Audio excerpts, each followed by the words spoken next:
Good morning, everyone. It's Kristen at Leftover Cake Chat. It has been like 7 weeks since we have been together, and I am back. And I am back with a really good friend of mine and colleague, all the way from Spain today, Lucy Bennett. Hi, Lucy. Hi, how you doing?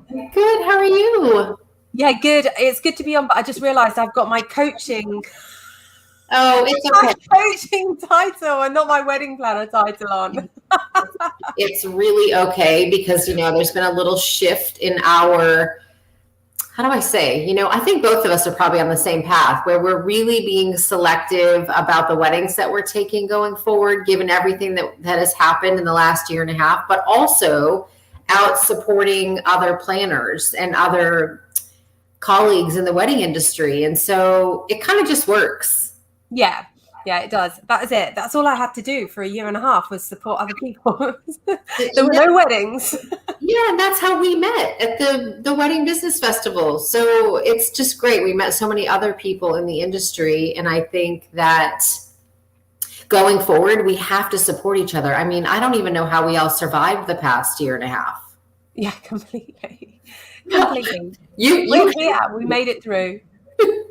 you certainly helped me, so thank you for that. But I do definitely want to keep talking about weddings and especially destination weddings because that's what I have done my whole career. You handle all of these inbound amazing weddings for Spain. I know you just started up again. Tell us just a little bit about tell us anything you want to tell us about destination Spain weddings because there might be someone watching that wants to go visit you for a wedding. Well, we're really lucky here in Spain because we get to plan weddings in the most beautiful venues. And most of our weddings are, I'd say, 100% outside, like most of them. It's literally maybe 5 or 10% of our weddings that have to have the party inside. But otherwise, we are outside from the start to the very finish. It has its down points as a planner or a florist or, as a specialist working in the industry. If you're working in an all outdoor wedding, there's a lot more pressure on you than there is if you're in a salon or, like a venue inside. But yeah, and we have people coming from all across the globe. So this weekend, I've worked on a wedding with a family who were like Polish, but come from New York and Washington, DC, and then her family were from Georgia. So it's been a really fun weekend and just really nice people.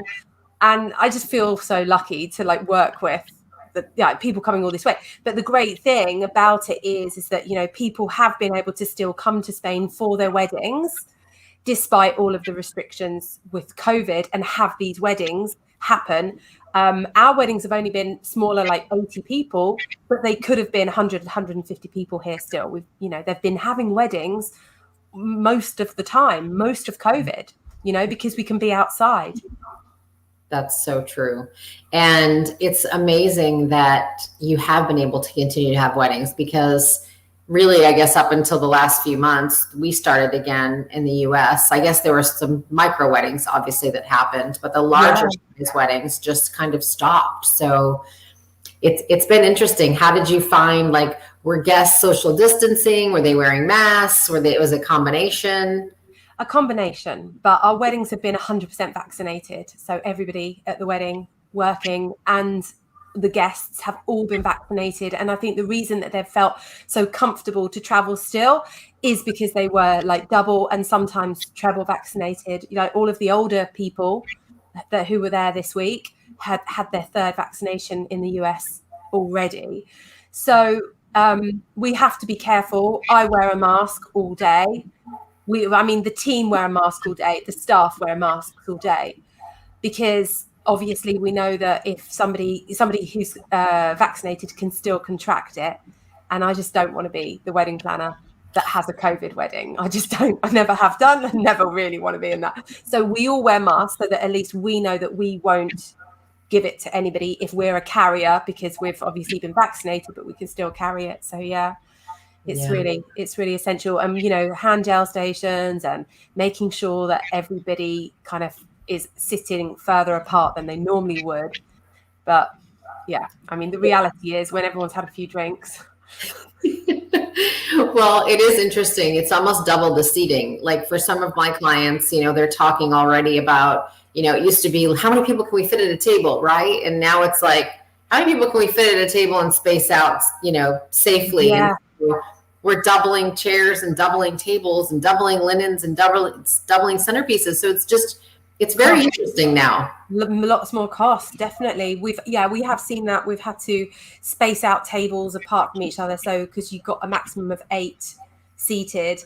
But then that's inside. Our weddings are outside, so at the end of the day, these people have got like the Andalusian wind blowing past them, because it's always windy here in Andalusia. So yeah, so you've got the wind blowing past, that's taking it all away, hopefully. Aside from like the last year and a half, tell me, I always love to hear other, like you're probably like something you overcame in a wedding, like one of your most challenging weddings, whether it's weather or family dynamics, or I don't think people understand that 50% of our job is like psychology. Yeah. My biggest challenge at any wedding ever was trying to stop these kids from burning down the forest, because I had these candle jars with candles in, like we put water in the bottom, put the candle in, they're in a glass jar, so if it gets kicked over, the water would spill. The kids kept picking up the candles and running around with them, and I was like, you can't be doing that, and they were like 7 or 8 years old. That was one of the most challenging things I've had to deal with, because I don't do kids. I don't have kids. I don't do kids. That is so funny. I'm the same way. And I had a fire incident where they took the candles off the top of the table, and they wanted to go and build a fort under the table, under the linen. And all of a sudden we could smell fire, and they literally had set the table and tablecloth on fire. Oh my God. Yes. In a 5-star resort. It was, I could not believe it. And what had happened is we had set the kids' table with no candles, but they switched to like their parents' table, right? Where all the fun was and things that they could take off all the tables. They took the candles. So that was, thank God for LED candles now. I was thinking that the other day, actually. I was thinking to myself the other day, should I just go and buy a load of LED candles? Because it isn't just the fire hazard. As a wedding planner who also does styling design, the amount of cleaning that we have to do afterwards is unbelievable. It takes us hours and hours and hours. So I have a rule about hurricane jars. Like, no one is allowed to touch the hurricane jar without black cloth gloves on. No one. So the florists are like, can I help you? And I'm like, no. Not unless you've got black gloves on. And the client on Friday, the client was like, hey, Lucy. And I was like, had my black gloves on, ready to put the glass jars out. I was like, I'll be over in a second with my black gloves on. And he's like, what are you doing? They just don't get it. But yeah, it's we basically have special rules about not touching them with bare hands because of the grease marks, because we have to clean them so much. But then getting the wax out, I have a few secret tricks for getting rid of wax. And my top freezer drawer is always empty during wedding season, so that I come home from a wedding, I take the candles, I unpack them into there, put them in for 3 hours, 4 hours, and then I have to put gloves on to take the jars out so that I can get them when they're really cold.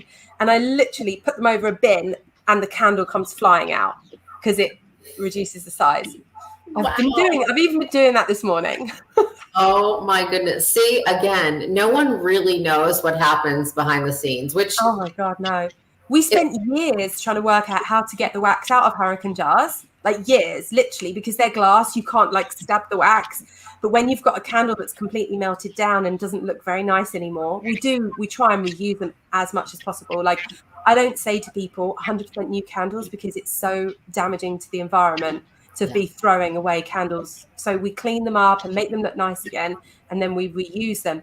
But yeah, I don't think anybody understands how hard it is to get rid of the wax, Oh my goodness, I know. I have a garage full of things, and I feel the same way. Like I love things obviously to look new, but it's such a waste. And personally, I like the burn down candle. I think it's just very romantic.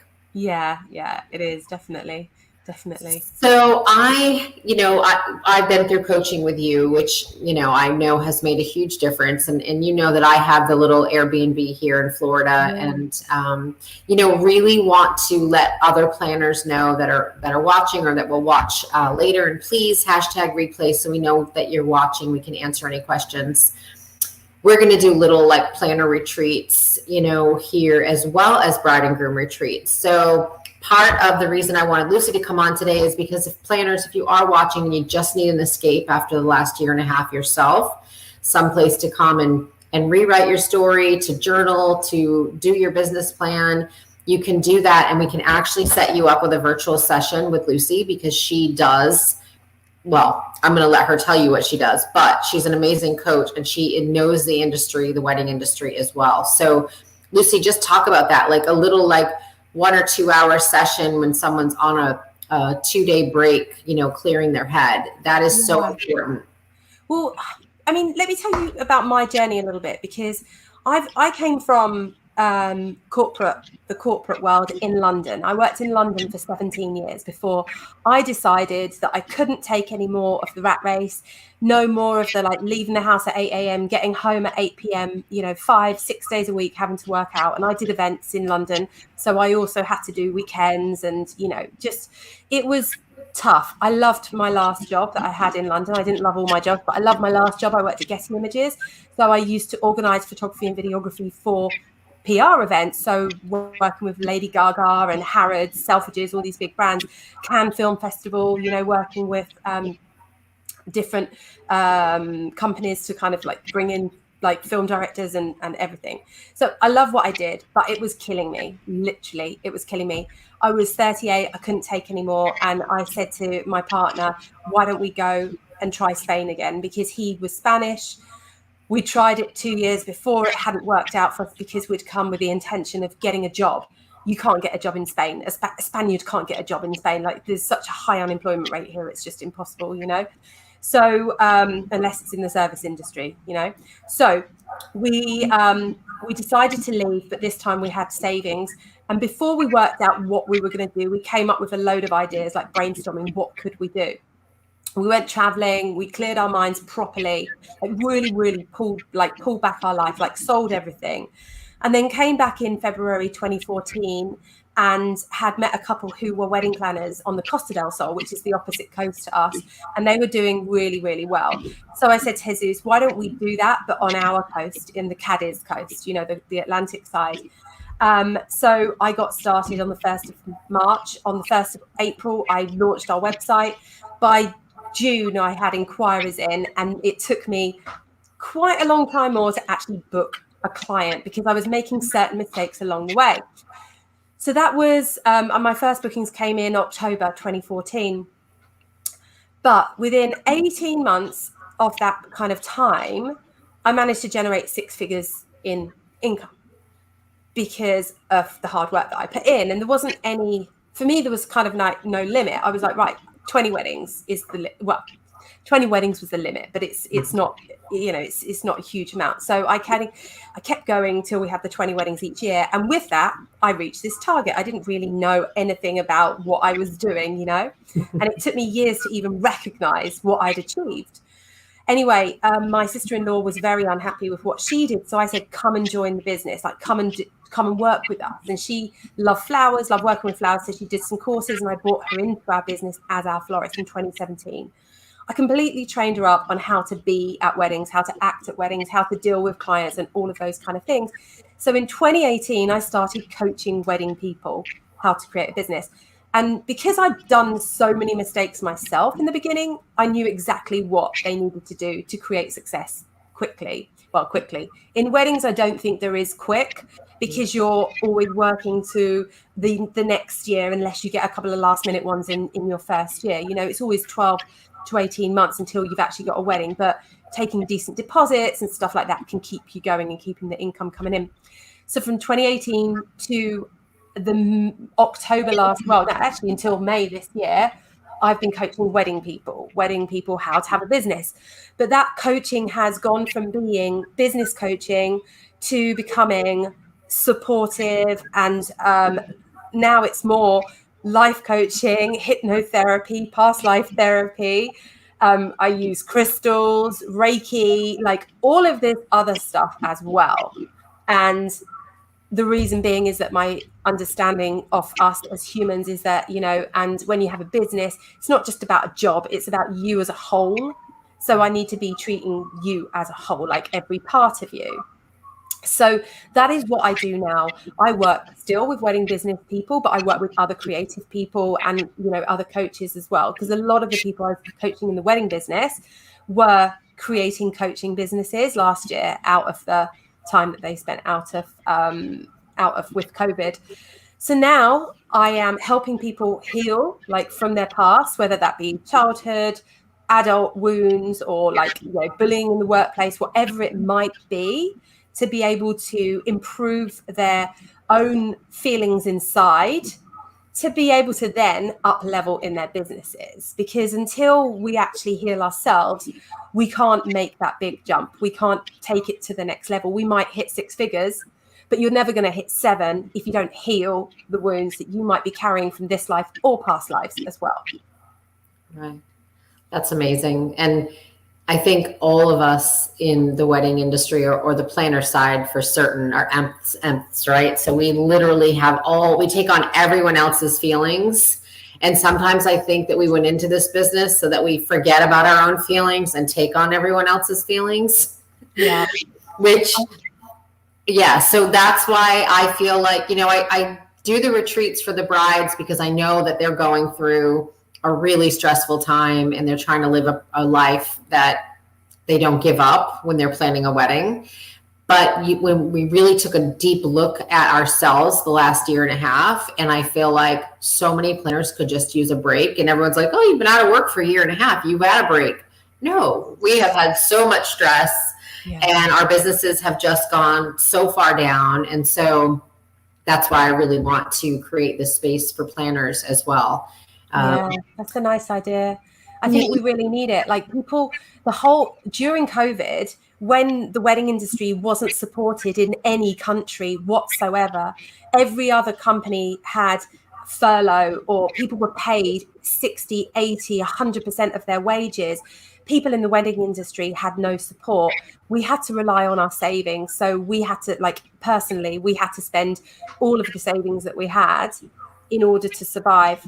And actually, if we hadn't have had weddings this year, we probably wouldn't have survived. We would have had to close our wedding business. And people don't understand that. People don't get it. They don't get what it's like to be 46 years old, 47 years old, having had your own successful business for 8 years, and then be in the supermarket putting stuff back on the shelf because you're so worried about when is COVID going to end? How long does this money need to last? And how am I going to make it through? Because there is no government support for us at all. Not in the UK and not in Europe. And I don't know about the US, but I don't think you had support, did you? You could get loans. You couldn't get, most people that I know that didn't have, loads of employees and storefronts could not get like PPP money. Exactly. Which is one of the programs. They could get loans, but again, a loan, you ended up paying it back, where all of these other businesses are getting free money. Yeah, so, exactly. Or paying a huge amount of interest on it. And when you're losing money, you've lost a year and a half of income. You can't afford to take a loan. How much longer would it then take you to recuperate and get back to the point where you were with your business before, in your life? Because that's part of the problem, that you get used to a certain quality of life during the time. But nobody ever thinks, what about the planners? How are they dealing with the stress? Because weddings are stressful. Mm-hmm. It's an emotional time for brides and grooms, a very emotional time. But very often they are excelling their emotional charge outwards. And the person having to pick it up is the planner. Yeah. And if that bride and groom is anxious on their wedding day and they're putting it onto a sibling or a parent, you then get the sibling or the parent chasing you down at the wedding and giving you the hell that the bride and groom is giving them. And quite often it's not justified and it's not for any real reason. Like there's no reality in it. It's just their personal fears and worries and issues, Yeah. So it's a really difficult job. And what I've found over the last couple of weeks that I've really struggled with again is that I'd really learned how to define my boundaries. But as soon as the wedding clients came back that we had been planning for 3 years, because of COVID, that's what we're doing. We're working for a year more unpaid. Mm-hmm. The kind of issues that I personally had before I did my healing work are coming back. Like the lack of boundaries, like that were established with that client, they're overstepping the mark with me now to a level that I'm not happy with, because I have boundaries now and before I didn't have, so No, I know. really, It's a learning curve. Like we don't want to go backwards, but the client's not trained, right? We're trained now, but the client isn't trained. Exactly. And it's taking more patience, but I think it's also self-awareness. Like we have this raised level of self-awareness through the coaching work, through the training, through the healing that we've had 18 months to do. And now we can see so clearly when somebody is misbehaving, when somebody's pushing a boundary, when somebody's behavior is abusive, it's unacceptable, for example, or bullying, just emotional bullying on a wedding day of the wedding planner, when it's to force them to do something they're not happy doing, Yeah. Well, that's where you need to send those clients to the bridal retreat. They need to learn how to deal with people before their wedding. Well, they need to learn how to deal with themselves. And that's the whole point is, we're launching the affiliate program. So other planners anywhere in the world, if they're dealing with a stressful client or they're dealing with someone that is just out of their wheelhouse, that they really want to work with because they don't want to give up the client, but they can't be bullied. They can't be, overrun, then send the client to the retreat. We have an affiliate program. We actually pay a commission. We do not steal their clients. Like if you sent me a bride, I'm not going to take them away from you. I want to send them back to you healthy, so you have a healthy client too. So we all just need to support each other. And it's been such a strange industry, and we've had these conversations where planners are so competitive and they're like, they don't want to be friends and they don't want to work together. And I'm like, there's so many weddings. Why do we have to be that way? And it's so nice that the group of people that I've met in the past year and a half are not like that. And so that's why I've wanted to do things to support other planners as well as wedding clients, because we all might need help. I would love to come to Spain and see you, but you are the expert in Spain. I'm going to rely on you to send a client to take care of them in Spain, and that's what it should be. Yeah. But you're so right about the support, because a lot of the time, one of the hardest things about being a planner is that you're most often doing it alone or with one other person. So you're completely missing that work kind of environment and the support of colleagues, and you don't have a boss to turn to, and you're completely alone in it. And sometimes you just think, I wish I could ask this question, and there's then no one to ask. So that's where having a community of friends who work in the industry is such a good thing. That was the nice thing about my membership, was that it was all wedding people and everyone could just ask each other things and feel comfortable about it. No competition, Yeah. Well, we'll get back there someday where everyone is happy together and living in unity. I hope. I'll end with, just let us know anything you would like to share, about your coaching, about weddings in Spain, like anything that you'd like to share with the group or other planners that you might have insight on. Well, it's busy for weddings in Spain. So 2022 is looking pretty much, it's kind of overbooked, but I need to take more weddings for next year to be able to try and recuperate still financially. And 2023, I have got 80% booked already. That's amazing. Yeah, because actually in 2020, my objective was to only do 10 weddings a year.